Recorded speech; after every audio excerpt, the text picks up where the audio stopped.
ഈ വാർത്തകൾ നിങ്ങൾക്കായി അവതരിപ്പിക്കുന്നു സോനാങ്കോട്, ചെറുപുഴ, പാടിയൊട്ടിച്ചാൽ, ആലക്കോട് ആൻഡ് വെള്ളരിക്കുണ്ട്. കേരള സ്റ്റേറ്റ് കർഷക തൊഴിലാളി യൂണിയന്റെ നേതൃത്വത്തിൽ പെൻഷൻ 2000 വർദ്ധിപ്പിച്ചതിൽ കേരള സർക്കാരിന് അഭിവാദ്യം അർപ്പിച്ചുകൊണ്ട് 1-ാം വാർഡിന്റെയും 10-ാം വാർഡിന്റെയും നേതൃത്വത്തിൽ അഭിവാദ്യ ശൃംഖല സംഘടിപ്പിച്ചു. മേഖലാ കമ്മിറ്റി അംഗം സന്തോഷ് NS സ്വാഗതം ആശംസിച്ചു. വില്ലേജ് പ്രസിഡന്റ് PP രാജൻ അധ്യക്ഷത വഹിച്ചു. മുൻ block panchayat president MTP Nooruddeen ഉദ്ഘാടനം നിർവഹിച്ചു. Village secretary K Rajesh, village committee അംഗം Kalyanikutty, DYFI village president Jithin Narayanan എന്നിവർ ആശംസകൾ അറിയിച്ച് സംസാരിച്ചു. കർഷക സംഘം village vice president K Raghunath നന്ദി രേഖപ്പെടുത്തി. ജനങ്ങളെ സാധാരണക്കാരായ ജനങ്ങളെ ചേർത്ത് പിടിച്ചപ്പോൾ സാധാരണക്കാരായ ജനങ്ങൾ കേരളത്തിന്റെ ചരിത്രത്തിൽ ആദ്യമായിക്കൊണ്ട് പിണറായി സർക്കാരിനെ വീണ്ടും അധികാരത്തിൽ കൊണ്ടുവന്നു. 2020 വീണ്ടും പിണറായി സർക്കാർ അധികാരത്തിൽ വന്നു. അപ്പോൾ എന്തെല്ലാം പ്രതിസന്ധിയുണ്ട്, എന്തെല്ലാം പ്രയാസങ്ങളുണ്ട്. സാമ്പത്തികമായി നെക്കി നിൽക്കുകയാണ് ഈ സംസ്ഥാനത്ത് എന്ന കാര്യത്തില് കൊച്ചു കുട്ടികൾക്ക് പോലും ഒരു തർക്കമില്ല. കേന്ദ്രം തരാനുള്ള പണം നൽകുന്നില്ല.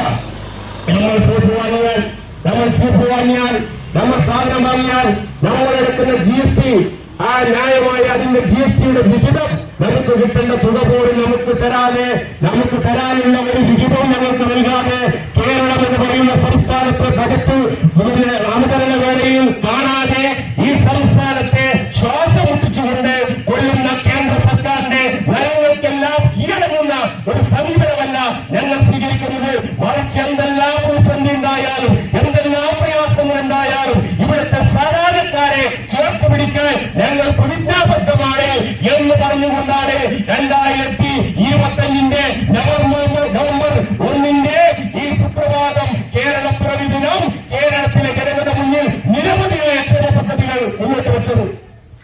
ആ ക്ഷേമ പദ്ധതികളുടെ ഭാഗമാണ് 2000 രൂപയായിക്കൊണ്ട് നിങ്ങളുടെ പെൻഷൻ വർദ്ധിപ്പിച്ചത്. പെൻഷൻ വാങ്ങുന്ന വീടുണ്ട്, അവിടെ വീണ്ടും മറ്റു തരത്തിലുള്ള പെൻഷൻ വാങ്ങുന്നവരുണ്ട്. 2-3 മാറുകൾ പെൻഷൻ വാങ്ങുന്ന വീടുണ്ട്. ആ വീട്ടിൽ നിന്ന് സമാധാനമായി സ്വസ്ഥമായി നിൽക്കാൻ സാധിക്കുന്ന രീതിയിൽ നിരവധിയായ ആളുകൾ, നിരവധിയായ പ്രതിസന്ധികൾ, നിരവധിയായ പ്രയാസങ്ങൾ അവർ പറയുന്നുണ്ട്. പിണറായി സർക്കാരിനെ ഞാൻ ഒരു ലീഗ് വരാൻ പറഞ്ഞു.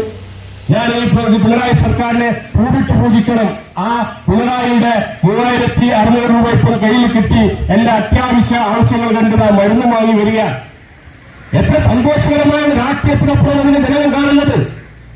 ഒരു സ്വന്തം കൊച്ചുമകന് ഒരു മിഠായി വാങ്ങിച്ചു കൊടുക്കാൻ, അല്ലെങ്കിൽ എന്തെങ്കിലും ഒരു കളിപ്പാട്ട് വാങ്ങിച്ചു കൊടുക്കാൻ മോനെ അമ്മുമ്മേ എന്ന് പറഞ്ഞ് വരുമ്പോൾ ആ മകനോട് ചോദിച്ചാൽ മകൻ പറയും, അമ്മക്ക് എന്തിനാ പൈസ, അമ്മക്ക് ഞാൻ തരുന്നില്ലേ, അമ്മക്ക് എല്ലാ ചെലവിലും. ആഘോഷവേളകളെ അവിസ്മരണീയമാക്കാൻ ആർഭാടങ്ങളിലെ അണിയലങ്ങളുമായി പൊന്നിന്റെ കലവറ. മാറുന്ന കാലത്തിൽ മാറ്റത്തിന്റെ രുചിയറിയുന്ന വൈവിധ്യങ്ങളുടെ സ്വർണ്ണശേഖരവുമായി മലയോരത്തിന്റെ തിലകക്കുറി. സ്വർണ്ണ വ്യാപാര രംഗത്ത് 25 വർഷത്തെ മഹത്തായ സേവന പാരമ്പര്യം, നവീന രീതിയിലുള്ള ഡിസൈനുകൾ, വിപുലമായ ശേഖരം, വിശ്വസ്തത. മലയോരത്തിന്റെ മനസ്സറിഞ്ഞ ഷോറൂം. സോനാങ്കോട്, ചെറുപുഴ, പാടിയൊട്ടിച്ചാൽ, ആലക്കോട് ആൻഡ് വെള്ളരിക്കുണ്ട്.